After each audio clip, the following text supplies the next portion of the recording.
All right, so aim 8.3 should be in your book. What are some cultural and artistic achievements of the Byzantine Empire? And we just kind of talked a little bit about museums, and away we go. All right, I'll give you a second here.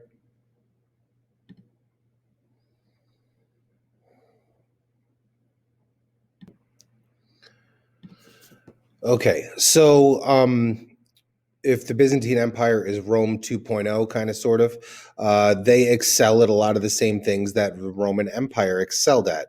A lot of its infrastructure and kind of engineering feats.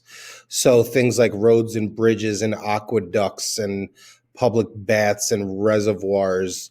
And then also in the picture on the slide that I'm presenting, you see this kind of elongated looking Colosseum thing. This is called a hippodrome. This is where they would have chariot races. So you got to think of this as kind of the, a Byzantine equivalent of a racetrack kind of sort of. So churches, palace complexes, a lot of it's structures, right? We'll go on to talk about like law and things like that, but this is really about public works. This is kind of the infrastructure that kind of makes society what it is. So all of the engineering accomplishments that are, the Romans are known for, the vast majority of them carry over into the Byzantine Empire, because Byzantine Empire is really just kind of a continuation of Rome, right? All right, next.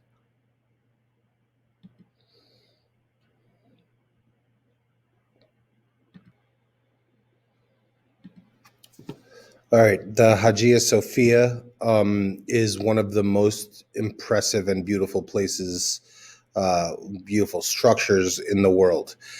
This is called the Church of the Holy Wisdom, and it's built in Constantinople, and eventually it will serve as the Eastern Orthodox cathedral, kind of the seat of power for that particular religion. In the next class period, we will talk about the Eastern Orthodox religion as it kind of splits away from traditional Christianity. And that's something that we'll talk about. But this new religion that's created, Eastern Orthodox Cathedral, the Hagia Sophia will become kind of the home base for that religion. Now, this building is interesting for a number of reasons. Number one, is it an architectural marvel? It is built in a way unlike anything else that's built during this time. It has the world's largest dome architecture, and it just kind of changed the way that people thought about architecture. It took a long, long time to build, and it was actually built and burned down and rebuilt and burned down and then built again. So what stands today is probably like the third iteration of this building. But a lot of the classic elements have been recreated each time. So that's certainly the deal. Now, this starts off as a Christian church, but, and this is a topic that we'll talk about later in the course, but where this church sits in modern day Turkey, this particular territory changed hands throughout the course of history several times. During the Crusades between Christians and Muslims.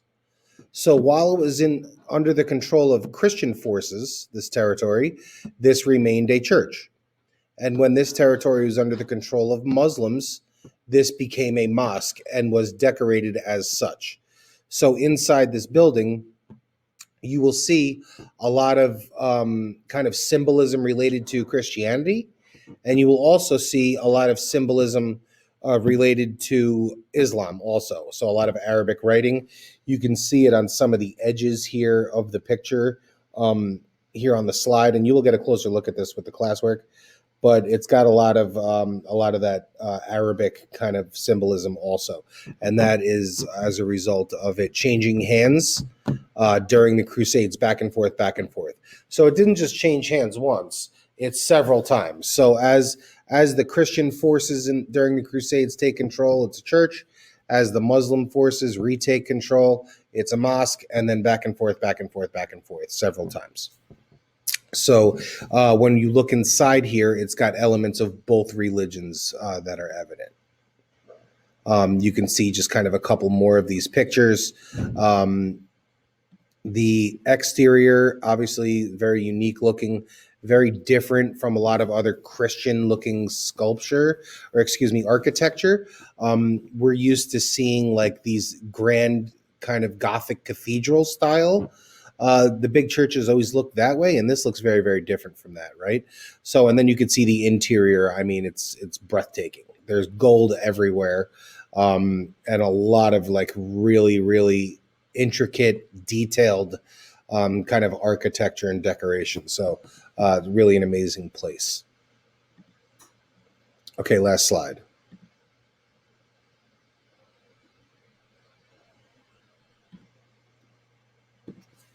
So, the Hagia Sophia is probably by far and consensus the most impressive kind of cultural achievement of the Byzantine Empire. But they're known for a lot of other things, including art, literature, architecture. And their art and architecture tends to kind of portray Greek and Roman cultural elements. So the same kinds of styles of architecture and art that were found in Greece and Rome are preserved here. So that is one thing that the state kind of stresses, is that they want us to know that the Byzantine Empire is important because it preserves Greek and Roman culture. So the Byzantine Empire ends up being kind of a hybrid culture where it is made up of Greek and Roman cultural elements and kind of some other extra things too. But it's kind of a blend of several other things that already exist. So they're also famous for creating mosaics. Mosaics are pictures made up of very small tile, and different colored tile, and you put all these tiles together to make a picture. I'm sure you guys have seen things like that. Painted icons, gold jewelry, and silks. So, but again, the big takeaway is that the state wants us to know that the Byzantine Empire is credited with preserving Greek and Roman culture, and that's the big takeaway. That's what we absolutely need to know.